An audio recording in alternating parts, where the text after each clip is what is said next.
Yesaya 44 ayat 1 sampai 28. Tuhan satu-satunya Allah. Tetapi sekarang dengarlah, hai Yakub hambaku, dan hai Israel yang telah kupilih. Beginilah firman Tuhan yang menjadikan engkau, yang membentuk engkau sejak dari kandungan, dan yang menolong engkau. Janganlah takut, hai hambaku Yakub, dan hai Yesurun yang telah kupilih. Sebab aku akan mencurahkan air ke atas tanah yang haus, dan hujan lebat ke atas tempat yang kering.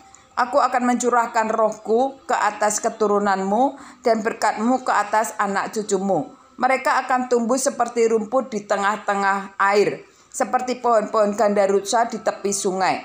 Yang satu akan berkata, aku kepunyaan Tuhan, yang lain akan menyebut dirinya dengan nama Yakub.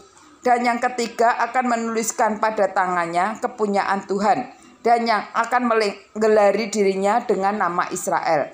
Beginilah firman Tuhan, Raja dan Penebus Israel, Tuhan semesta alam. Akulah yang terdahulu dan akulah yang terkemudian. Tidak ada Allah selain daripadaku. Siapakah seperti aku? Baiklah ia menyerukannya. Biarlah ia memberitahukannya dan membentangkannya kepadaku. Siapakah yang mengabarkan dari dahulu kala hal-hal yang akan datang?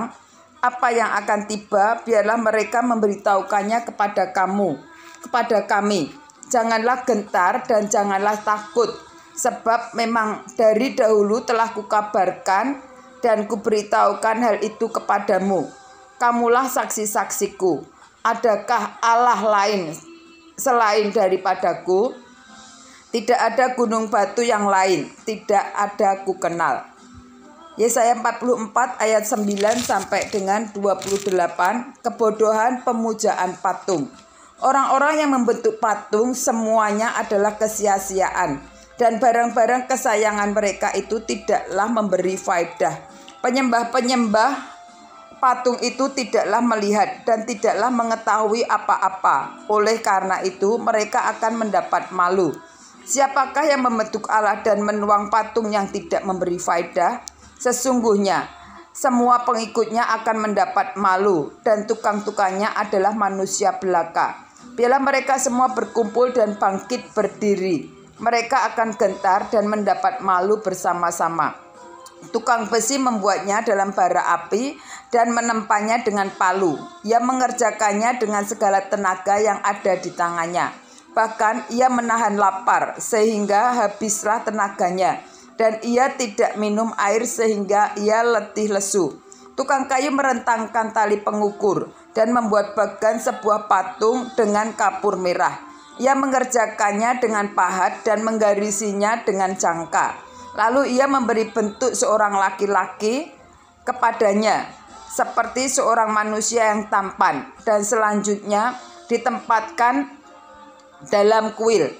Mungkin ia menebang pohon-pohon aras atau ia memilih pohon saru dan pohon tarbantin, lalu membiarkannya tumbuh menjadi besar di antara pohon-pohon di hutan.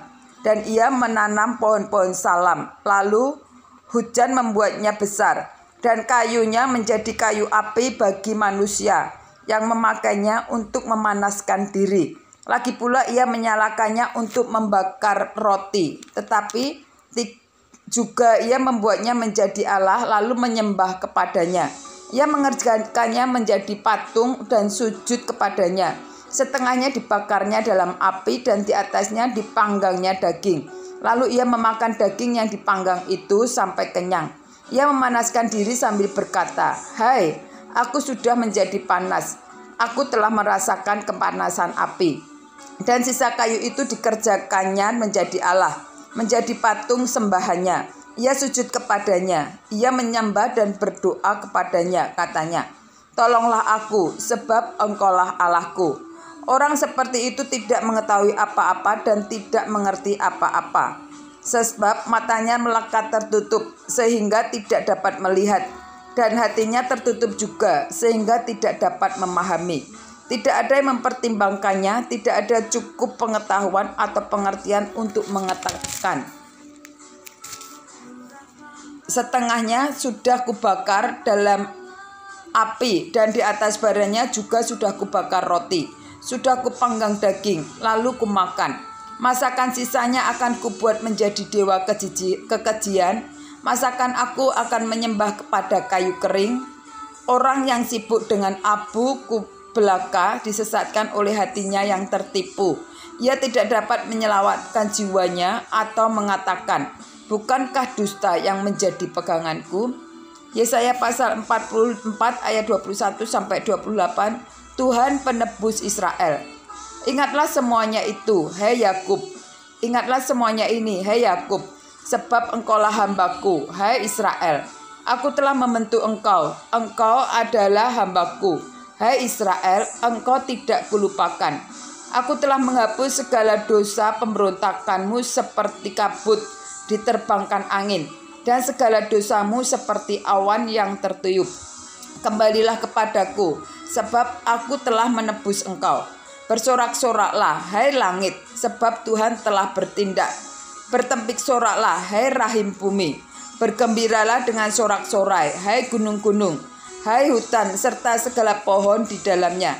Sebab Tuhan telah menebus Yakub, dan ia telah memperlihatkan keagungannya dalam hal Israel. Beginilah firman Tuhan, penebusmu yang membentuk engkau sejak dari kandungan. Akulah Tuhan yang menjadikan segala sesuatu, yang dari seorang diri membentangkan langit, yang menghamparkan bumi. Siapakah yang mendampingi aku? Akulah yang meniadakan tanda-tanda peramal pembohong, dan mempermain-mainkan tukang-tukang tenung, yang membuat orang-orang bijaksana mundur ke belakang, dan membalikkan pengetahuan mereka menjadi kebodohan.